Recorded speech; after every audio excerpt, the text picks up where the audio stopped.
recording. Recording. Hello, and welcome to, I don't even know what the episode number is. What's the episode 69! Number? Episode 69 of the Georgie and Patty Show. I'm Georgie. And I'm Patty. Hello, and welcome.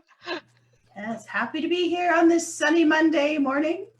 And I'm happy to be here on this overcast Monday morning. It feels like it's sort of been a long time and not a long time. It's like, whoa, it's Monday already. Okay, here we go. Here we go. So this morning we've got an awesome topic, and you know what makes it awesome? It's awesome because Georgie's teaching this morning, which is amazing. And we're talking about building rapport, creating better relationships, how to connect better with people, and something that is an absolutely invaluable skill in life and business, of course. So I will turn the meeting over to Georgie and her terrific slide deck and her amazing content, and let's settle in and learn how to build better rapport. Let's see what happens. Okay, let's see. Okay, can you see that? I can see that. Okay, woohoo! So today we're going to talk about really kind of one model that will help you to enhance your communication and strengthen your rapport, particularly when it comes to the sales conversation and conversations that you're having with future clients or people that might possibly want to refer you. And let's see if I can make this work. Okay, there we go. So our quote of the day: leadership is about empathy. It's about having the ability to relate to and connect with people for the purpose of inspiring and empowering their lives, by Miss Oprah Winfrey. And one of the main pieces that I'm going to talk about today is empathy, and how can we use empathy as kind of a superpower to build this connection, strengthen rapport, really be able to see where other people are coming from as we step into, more leadership roles in our life, in our business. Because I think for most of us, the work that we do is really about, helping people and inspiring people, empowering people, helping people to get more of what they want in their life. So empathy is going to kind of be a big deal today. So your permission slip, you have permission to actually use empathy as a communication skill in business.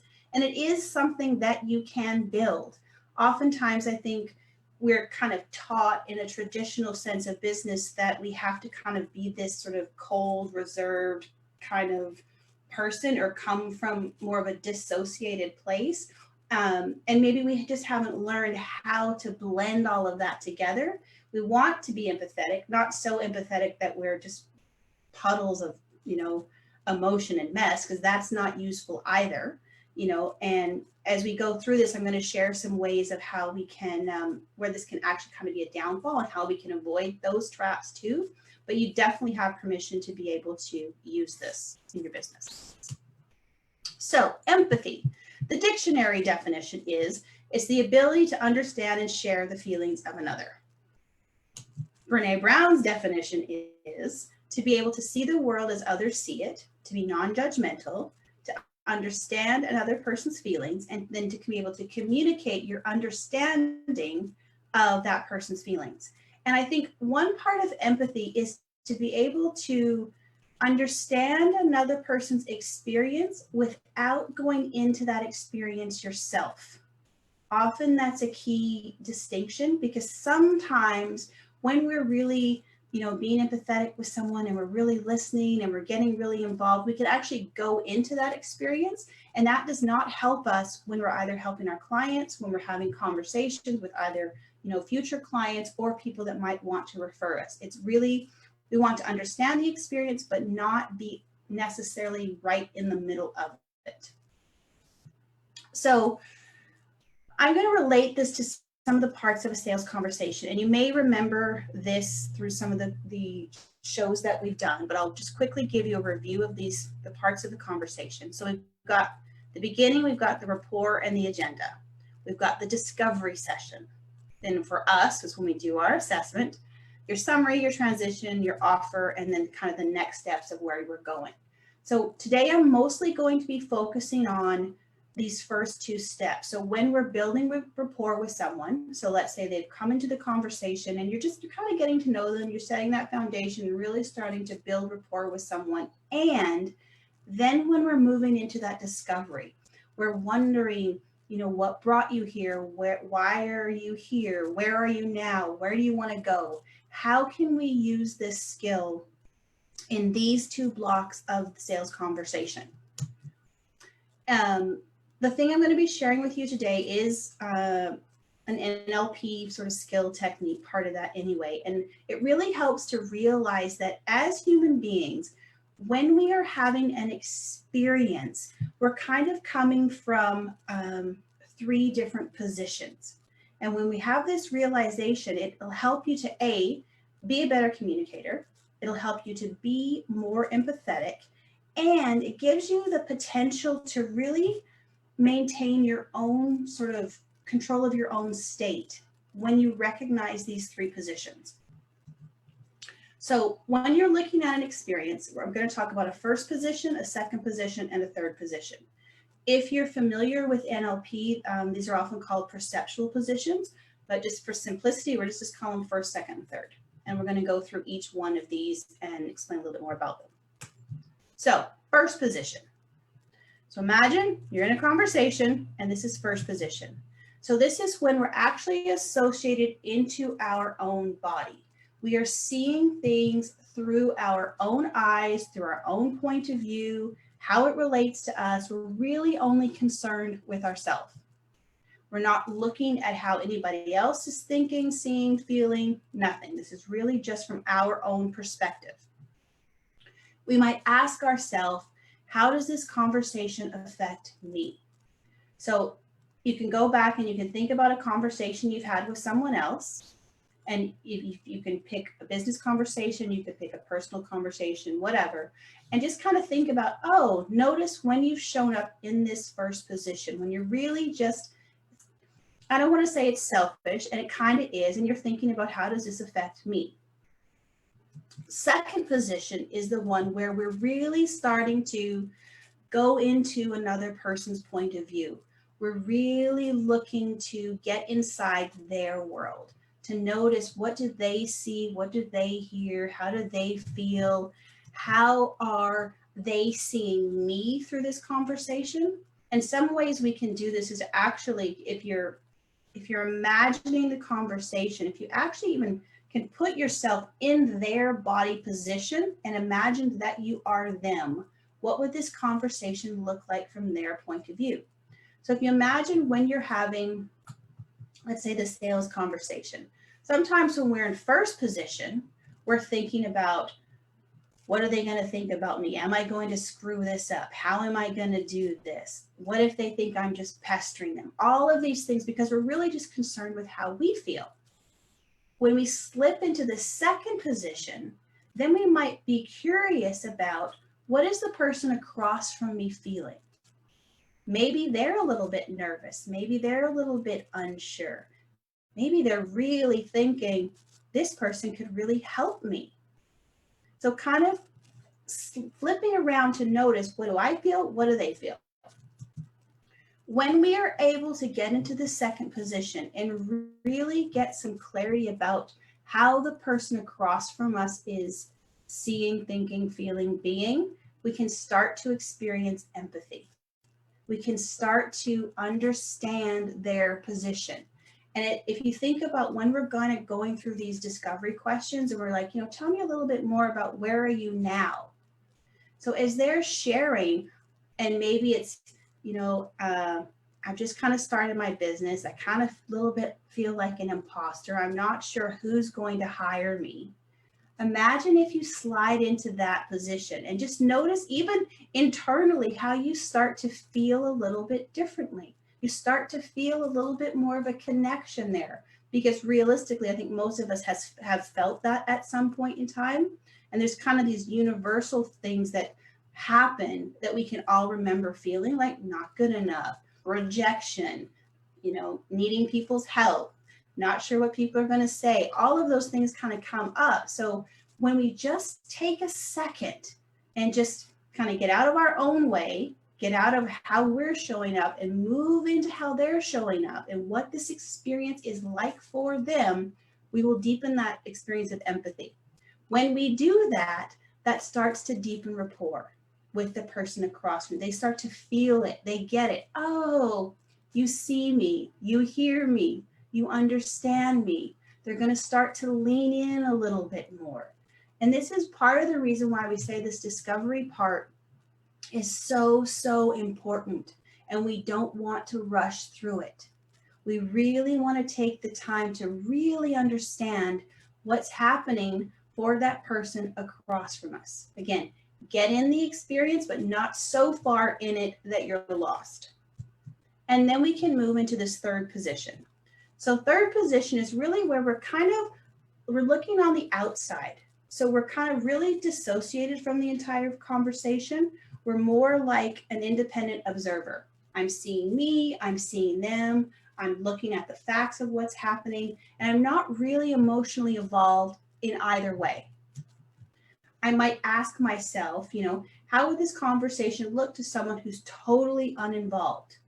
Because often, especially when something doesn't go the way that we want it to go, we can either really slide into first position where we're really just kind of beating ourselves up. Oh, I suck. This was terrible. Or more of a blame. They didn't show up the way I thought they would show up. They didn't get it. All that kind of stuff happens.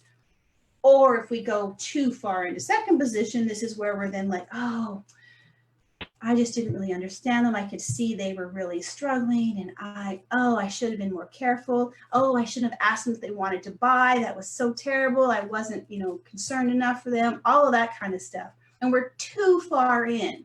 Whereas if we can sometimes just step back, and this is where I like to do kind of that reflection and evaluation, where I can break down a conversation, and it's really from a matter-of-fact point of view. Let me just look at the facts. First, okay, how did I show up? All right, maybe there's some things I could change there.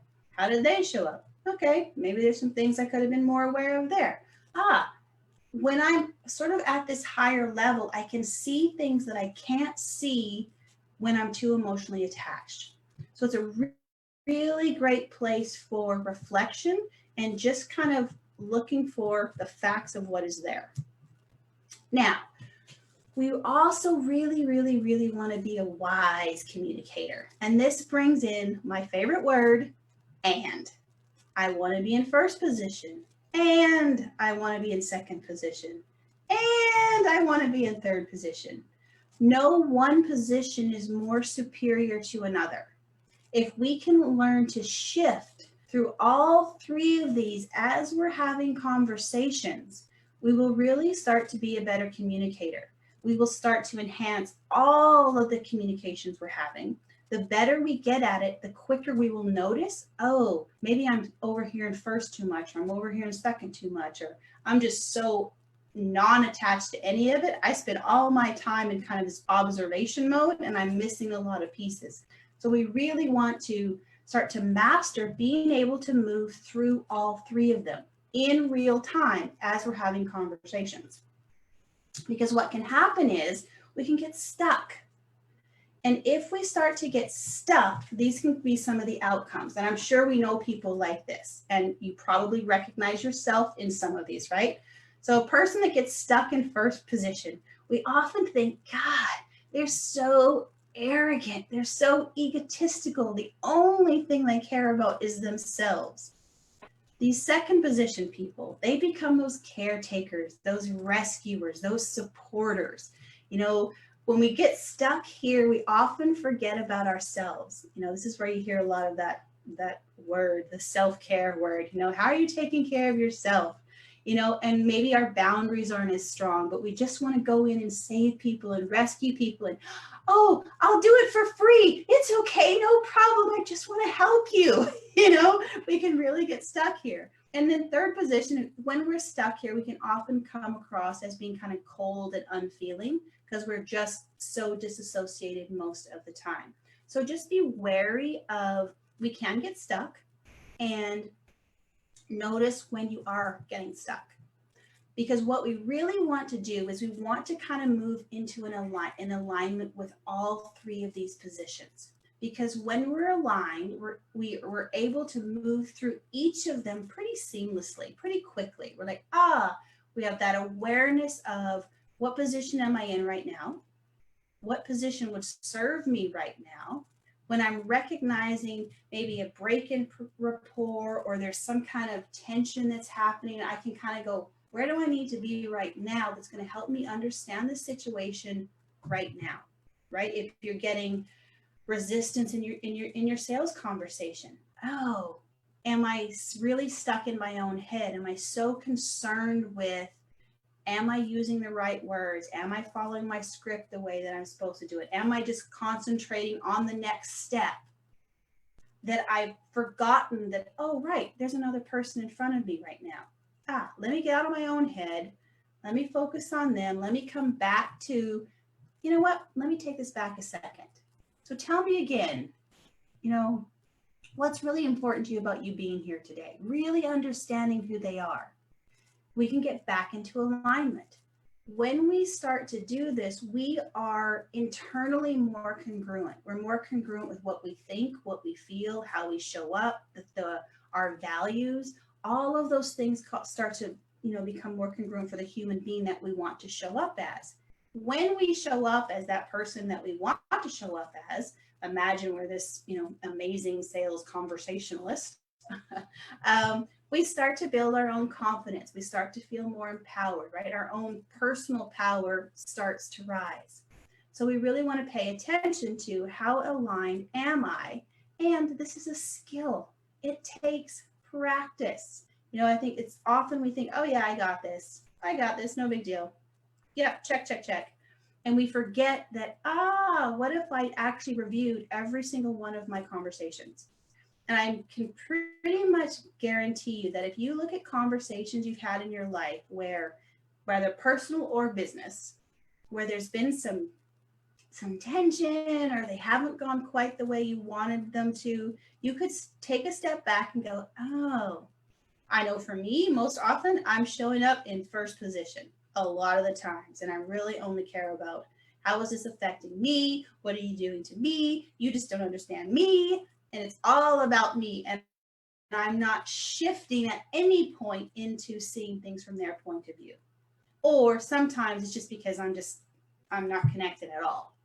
I just want to be over here, this fly on the wall, and I haven't fully engaged in the experience. But I know for sure, pretty much in all kind of, especially personal relationships, it's usually because I'm pretty stuck in my own sense of first position. And and what's really great about this is that if you take a conversation that did not go well and you review it in your mind and you go, okay, I'm going to replay this conversation. I'm actually going to step through each position. You can go back to the person and go, hey, I had some little bit of a learning here. It starts to make that kind of mending fences space a little bit easier. And it's because you have taken basically responsibility for yourself and how you showed up. You can't control, of course, what they come back with, but you can definitely take control over how you show up. And maybe if you can't go back to that particular conversation per se, you can definitely take that information moving forward. And you will get way, way better at all of your conversations. So think about which positions do you tend to favor as your default? Because we all tend to have one that's easier for us. We all usually have one that's the easy, that's the go-to. I can sit in that one really, really well. And I want you to remember, there's not one that's better than the other, because it's really, really, sometimes we often think that first position just means I'm selfish all the time, and that's not true. Because if you don't know how you're showing up, if you don't know what's important to you in the conversation, then you're just going to get railroaded too. So all three are really, really important. It's not, I just want to be in second position all the time, so then I have tons of empathy. No, you need all three. So please, as you're going through this, I want you just to know that whichever one you tend to sit in all of the time, it's fine. This is just some information. Just notice it. Notice how it can work for you, and how sometimes it might cause challenges for you, but they're all three really, really useful. The next thing is to think which one would feel like the biggest stretch for you. Which one's the hardest one for you to kind of step into? For those of us who tend to be more maybe the caretakers or the rescuers, being able to step into that first position more can be really kind of challenging because we don't want to look like a bad person. We don't want to hurt people's feelings. We just want to help people. And so sometimes it can be a little more challenging to want to step into either first position or even third, because I don't want to seem like I'm cold and I'm distant, but staying in second all the time, not useful. And then notice which positions can you become stuck in. I can become stuck in number 2 if I don't pay attention. Easily I can get stuck there. And then I notice in sort of more personal, emotional relationships, I can really get stuck in number 1 a lot of the times. I can feel sorry for myself and want it to just be about me and get annoyed when it isn't.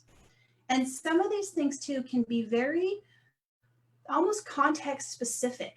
So you may notice there's certain positions which may trigger you as well. Like perhaps you're somebody who, when someone is really kind of, I have one client who when someone gets into what he would call kind of victim-y states, he's like, I just can't go there and empathize. I just can't do it. I feel like I'm enabling them and I'm not doing my job and I can't do it. He's just, no. So there's something that's happening in that space where there's a part of him that's just like, no. So it's recognizing those different parts of you that might get triggered in different contexts and in certain positions. For me, I find if someone gets too distant, then I'm just like, they just don't care. And I start making up all kinds of stories. So my little trigger comes out when different pieces show up. So being aware of just, your lightning bolts and what different parts are getting kind of set off by the different positions. Really important information. And it's just information, really, like information that can help you have better communication with people, strengthen your rapport, all the things that we need when we're building our businesses. And then with this information, how can you actually use it to enhance your communication, to really deepen and strengthen your rapport and improve your sales conversations moving forward? Because I guarantee if you can learn to get really good at being flexible and kind of fluid as you move through all three of these, you'll be able to kind of, for lack of a better word, save your conversations as you're having them. And I don't mean that means they're going to result in sales, not at all, because we are not in control of whether people actually buy from us or not buy from us. But what you will be able to determine is, through this conversation, was this just not a good fit? Was I really just not able to help them? Could I provide a referral or something for them? But you'll be able to have a communication with somebody that's meaningful, that's connected, where you really understand each other. So I don't want you to attach it, though, to the outcome of a sale. I mean, I believe your sales will improve because you'll just get better communicating, but it's really not so much about that piece, but it's about having these conversations where people walk away with, man, I really felt heard. I really felt understood. The know, like, and trust is built up. If I know somebody, I'm probably going to refer them to them because I felt taken care of. I felt respected. All of this within this this container of a conversation. So that's where these different positions can really, really help you as you start to move forward. So any questions, comments, do you want ideas, examples on how to, do more of this, all of these kinds of things, please ask. That's very cool. It's the pieces that, because I know I've been doing this for such a long time and I still forget sometimes, but I know when I go back, I'm like, Oh, yeah. That's where I was, Georgie. That's where it was happening. That's where the breakdown happened. And what I love about it is that it allows me to just take ownership of myself, right? It's that whole thing of when I can take even just a tiny bit of ownership for myself and responsibility in the conversation, I feel more empowered because it's like, okay, oops, I kind of screwed that up, but at least I can do something differently next time. And it's a practice. Like I said, I've been doing this for, I don't know, a really long time, over 20 years or whatever, and it's still, it's that continual practice, practice, practice, practice, practice. Yeah, I would love to say that I'm perfect at it, but nowhere near. Nowhere near. And the closer the relationship, the faster I fall out of it. Mm-hmm. Yeah. I can easily see all of these elements in a conversation with my husband this morning related to the pickup day, right? Totally. It's so useful in your personal relationships, like really with your spouse, with your kids, with your friends. Really, really, really useful. That's for sure. And like I say, and also really useful in your business conversations. Almost easier in your business conversations because we're not as personally attached. Where when we're personally attached is it can be a bit more challenging. So, yeah.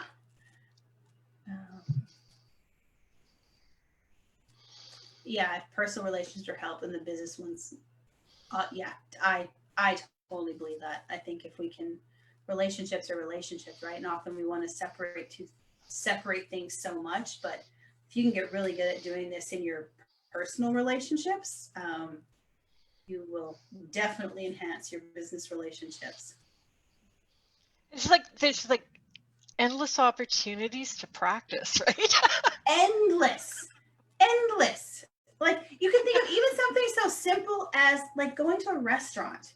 And if you're not happy with how your server's dealing with you, how quickly we can slip into, I am a paying customer here. How can, without even thinking about what might be going on for them on the other side, or even looking at I wonder what this conversation looks like from someone in another booth or whatever. If I was a little fly on the wall, what would this look like?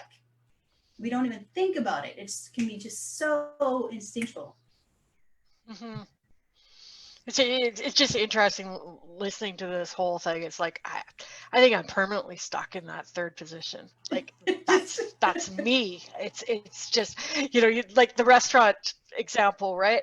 In my head, it's like I'm not paying attention to how I'm feeling or how anyone at the table is feeling or the server. I'm thinking about the business as a whole. It's like, oh, I wonder what their training programs are about. Yeah. Just like it's not there. It's my own little planet. No. How interesting. What would I do to improve operations here? Just the facts. Let me just have the data. Let's see it. Totally. It's not all messed up with all those icky feelings, right? Exactly. I love this. This is data. Yeah. Just data. It's just data. And even from that perspective, being able to, like that's why that position is so valuable, because it's like, okay, let me just take in the information. Let me drop the emotion out of it, because that's tends to be where we get a little in trouble. But let me just, maybe they do need a little more empathy. Okay, hang on a second. Let me slide on in there. Interesting too to be able to, like, this is me, right? It's like interesting to figure out, okay, where is the other person in their position, right? Like, it's like, okay, that's definitely going, like, you got two people kind of locked into that first position or third position. It's like, yeah, that's going to cause some challenges.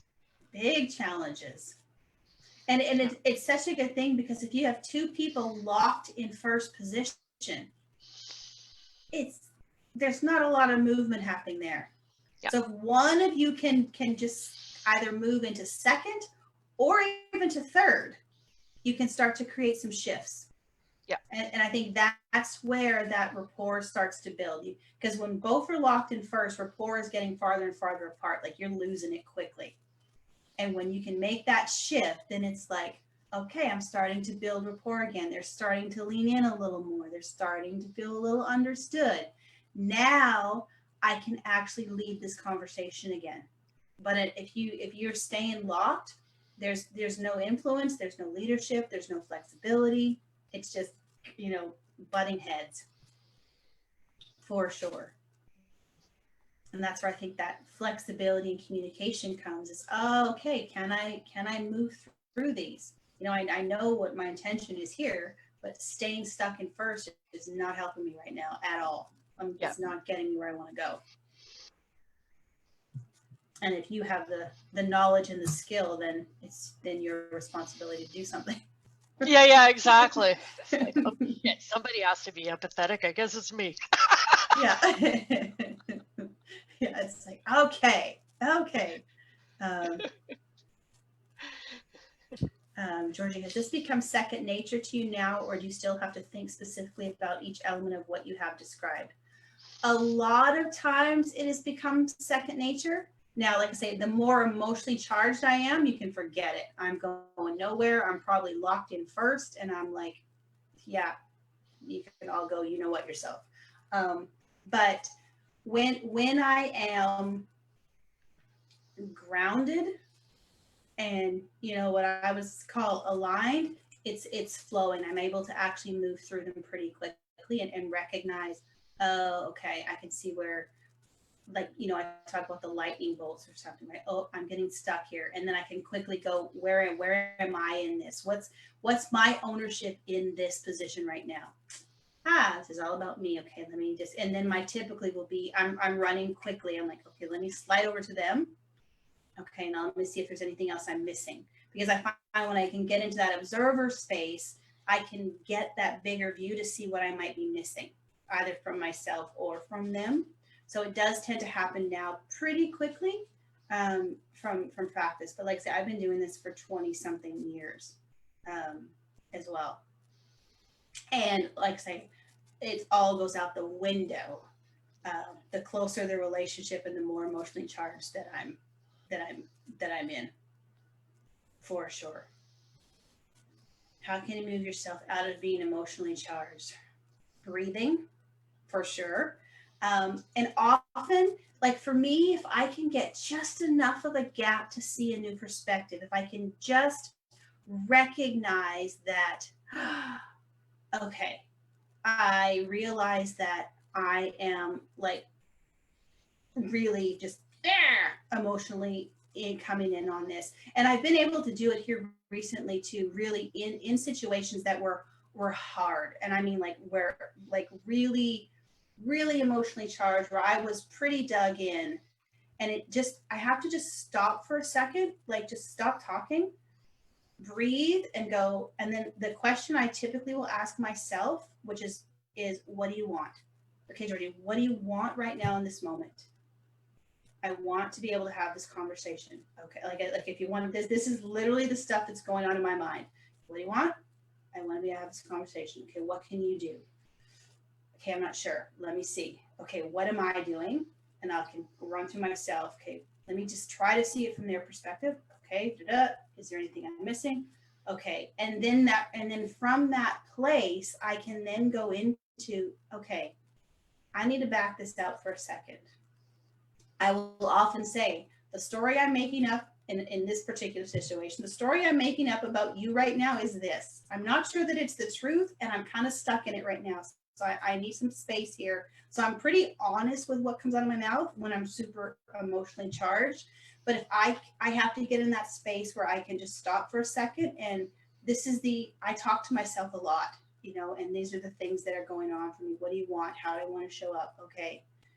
How can I create the space and then take ownership of me? So that's what I do for me in those situations. And if I can't find that space, I'm an absolute shit show. And I usually have to come back and apologize later.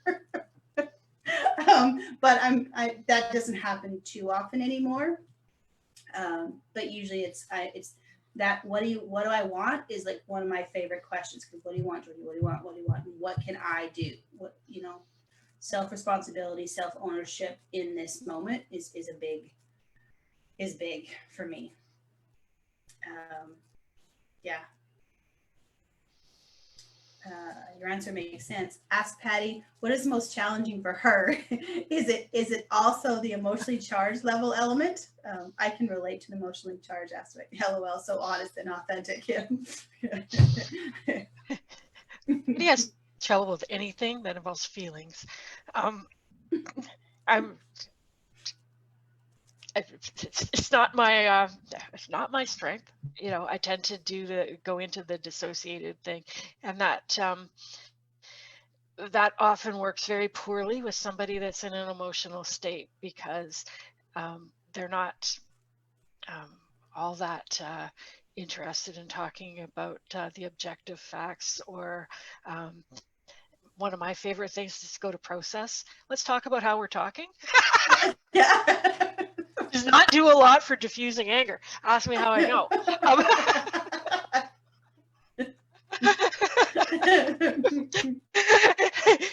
I had TP husband. Yeah, my partner is pretty sure ISTJ. Oh, annoying. Very much. Yeah. Anything that, the feeling place for me, it's just like, I just want to leave the room.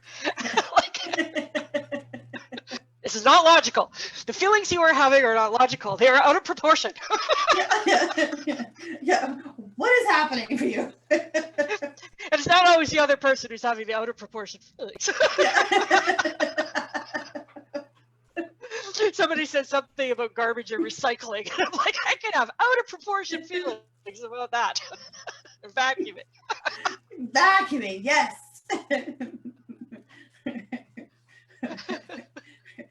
That was me this weekend, with this like being unable to do certain things this weekend, and being like, how hard is it to just put the dishes in the dishwasher? Like, seriously, not even that hard.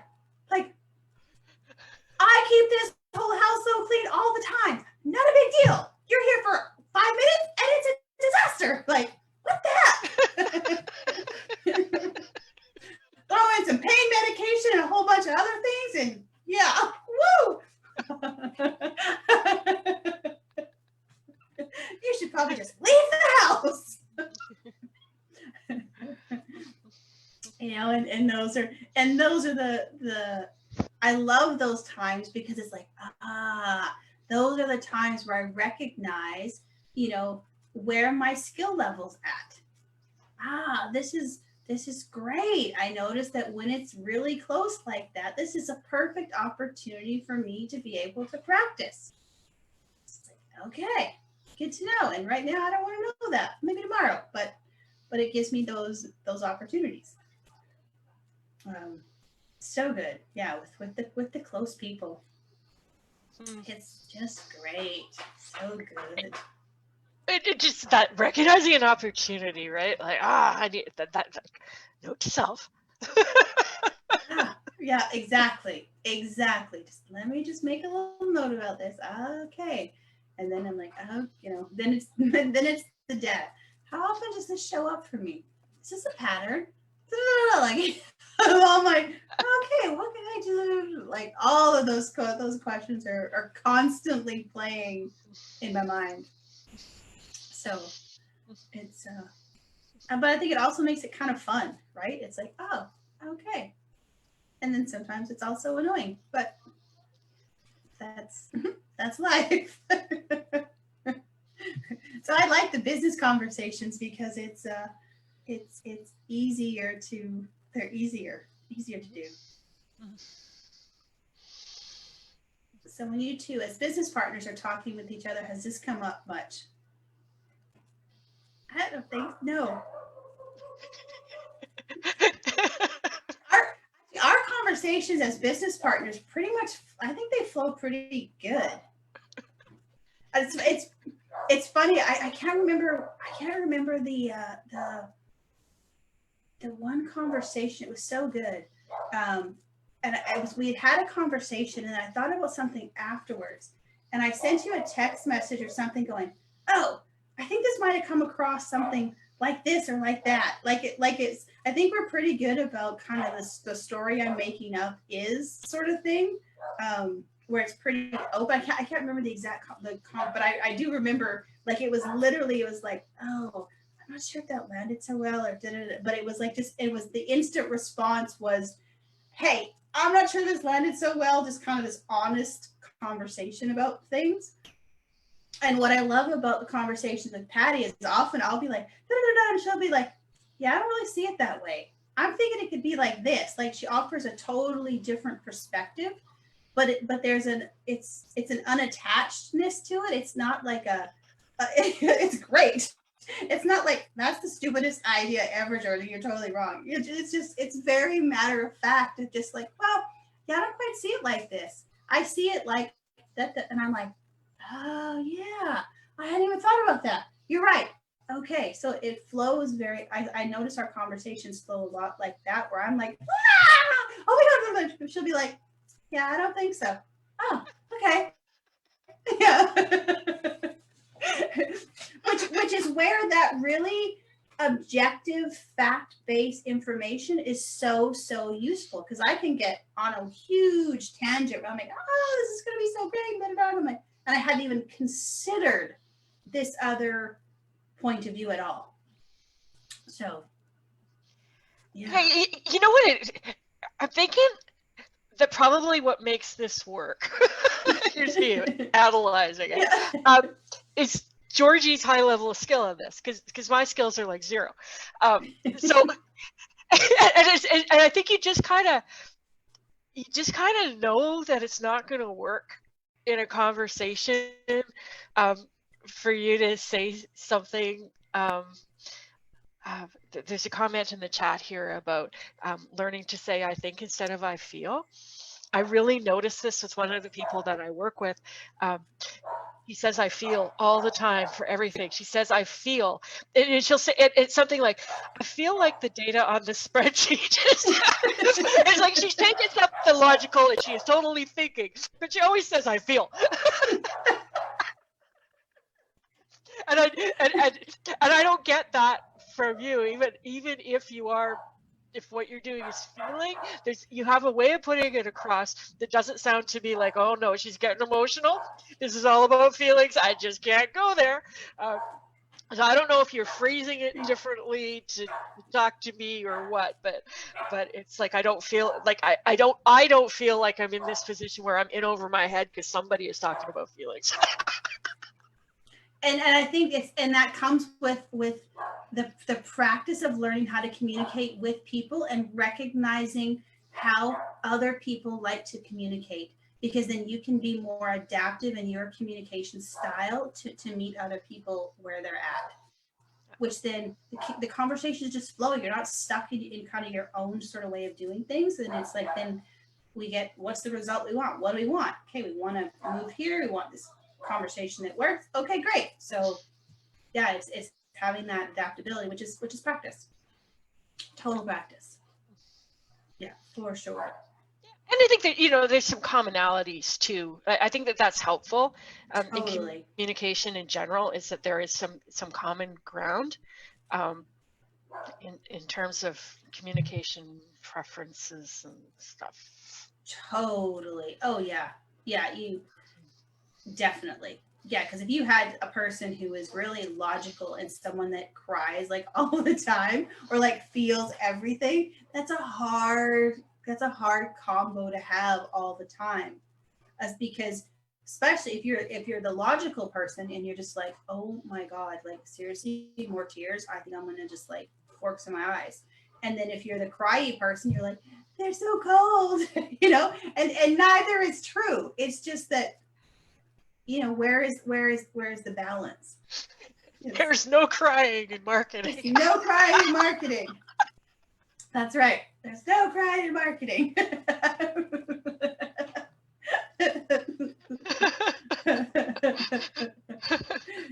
So true. So true. Well, there is, at least in my world, that's true. You get more of it these days, but it's okay. But I think, and that's finding too, like, where are your strengths? And then if it's like, look, I know that this cryy emotional stuff just doesn't really work for me. So then and let me bring someone in who can handle that and deal with that so we can keep moving. Or, how do we do this kind of thing? And setting the framework in the agenda, right? So just so everybody knows now, there's no crying in marketing. So there's no crying in marketing when you're talking to me. Yeah. If you want to cry, my partner has the tissues. Exactly. We got you covered. Both spots. We're good. We're good. It is not logical to cry about this stuff. Yeah. Yeah. Crying happens when the marketing isn't working. It doesn't help. Like, really, does it help? No, it's fix the marketing. That's what you do. Yeah.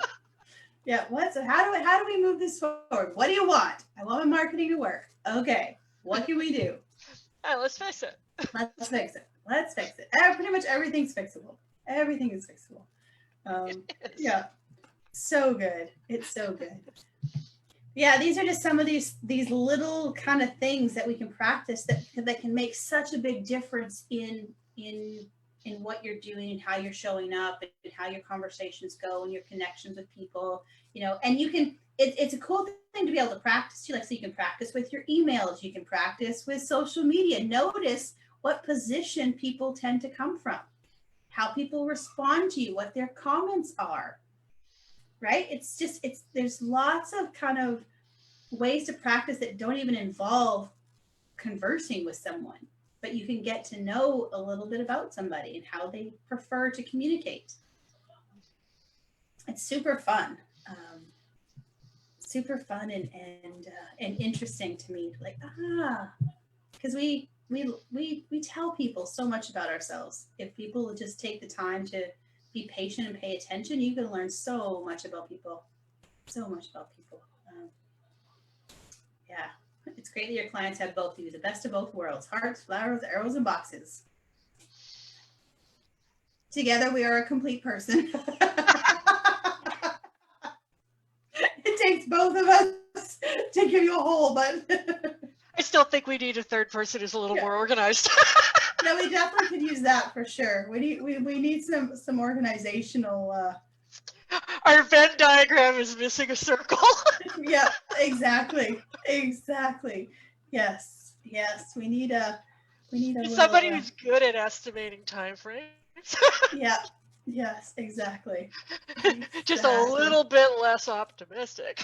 Yeah, we need a little bit of kind of a pessimist. Like, maybe we need more of a realist, organized realist in our group or something. Yeah, something like that. But finding our way. That's we find our way, exactly. Yeah, we get there. Yeah, misfit puzzle pieces fitting for misfits. Yes, all about the journey. That is for sure. It absolutely is. I've never understood that about the shortcut seekers. Is that, what happens when you get there? Then what? Yeah, then what? Exactly. It's like, it all becomes boring. What would this world be like without problems? Like, I'm like, it wouldn't be as interesting or as challenging, or no, there'd be no growth. Just be, like, might as well be over. Like, what else are we gonna do? It's so. It is the end of the journey, isn't it? It's kind of like pretty much. Exactly. Yeah. Exactly. Yeah, I was listening to something this morning about the meaning of life or something like that, and it was like, if we can just learn to really appreciate where we are right now, like, just be like, say, in this journey, what are the things that are showing up right now and right now and right now, but we're always kind of busy looking so far forward, trying to reach like enlightenment or something like that, which, you know, when it's over, you'll get there, I'm sure it'll be fine. um, but recognizing, how do I be happy right now in whatever struggle's showing up, or whatever happiness is showing up, or whatever piece of life is happening right now, because this is really all I got right now. How can I just be happy here now, and just really enjoying this journey, this process, all the parts that are coming up for me now, instead of always wanting it to be completely different. Just That's my struggle too. It's just like, I'm like, okay, I'm seeing the next few steps, and it's like, okay, now that I see the steps, now that I have the clarity about these things have to happen, it's like, I want them now, right now. Yeah, right now. Let's just do it now. Let's do it now. It's like, okay. But there's a process to that. Okay, and how can I enjoy the process to getting there instead of being like, annoyed? And So, and allowing the time and space for the feedback, right? yes. It's making a shift and seeing what happens and evaluate what happens. Yes. Right? It's like looking at the data, and it's like, okay, here's the data. This is what's happened. Okay, now we need to let it run for another week or two before we make any changes. I'm doing this, working with somebody on pay-per-click advertising in Google, and they're sharing the analytics, and it's like, we don't want to make too many changes at once, Patty. We make a couple of changes, then we need to leave it for a week to see what happens. And it's that frustration, because I'm like, I've got a long list of changes to try, and I know this as an analyst. You change one thing at a time, right? You don't jump in and put in 20 fixes in case you break something else, right? Yes. So yeah, there's that time thing. So we have a couple of questions about the weekend course. How that went. This is gonna be a Patty question, because I was pretty much out of commission. So we learned something about scheduling. yeah. Note to self: when you have a surgery on Thursday, probably better not to do a 2-day workshop on Friday or on Saturday and Sunday. Note to self. Just, yeah. So yeah, overall, I was pleased with how the workshop went, and I have a list of things that I want to do to make it better. Of course, just kind of alluding to that list of like, okay, this and this. Got some good suggestions from the people in the class about how we could make it better, which is great. Yeah, it's as always, it's an interesting experiment to do things in the way that we do it. And yeah, like going in, I felt like, oh, we're not actually covering a lot over the weekend. There's going to be, it's going to be a spacious amount of time to work on stuff. And now I'm like, all right, how do we yank a couple of things out to add more space? Because it's intense. It was intense, and it was tiring for both the participants and for me. But it's good. It was just like the feedback we got at the end of it is like, yeah, you delivered on the promise. We're done. Like we did the thing. Assessment implemented, sales conversation structure put together, practice run complete. So there was that, plus some pretty freaking stunning marketing headlines that came out of it, which is really good too. So yeah, and then we'll definitely talk more about that on Friday. And this is also the perk to having a partner, having to, we often talk about a lot of the things we do are kind of the same. And I think this weekend showed just really how beneficial that was, because Patty was pretty much able to step in and do the whole thing, to help me, which was nice for me, nice for our people, to be able to do that. She's tired, so yeah. And of course, it because of that, it missed the Georgie flavor to it as well. So it was maybe a little too weighted on logical boxes and arrows, and not quite enough hearts and flowers, meaning like none. Yeah. But they'll get it. Well, It's like you doing your presentation this morning. I'm like, oh, that would have been really useful in the workshop. yeah. And yes, we are planning to offer the workshop again. Yes. We don't have dates set for it. We will talk more about that on Friday as well, in terms of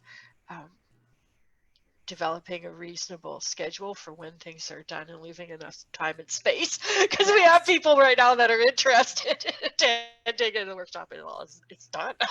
Yes. So we will be setting another date. We're just not sure when. Exactly. And then, do you know what you're doing Wednesday?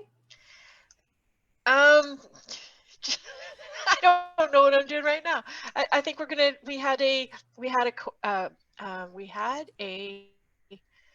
request for me to talk about buying guide.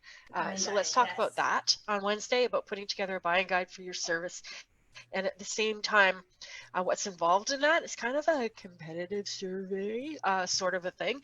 Kind of look at your thing and other people who are offering similar things, to be able to help you find where your puzzle piece slides in.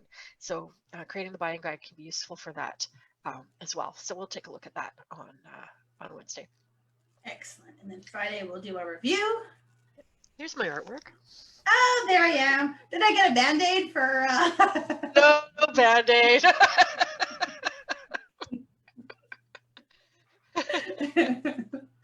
Oh, that's so funny. Yeah, maybe I'll share more artwork on Wednesday. Nice.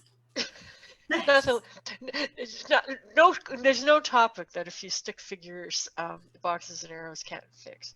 Exactly. Or add to the experience. So true. So true. So, I always love the doodles and artwork. Yep. We do too. So good. So, all right. Well, that's Monday. Monday is a wrap. Monday is a wrap. We made it. Wow, we made it, and we're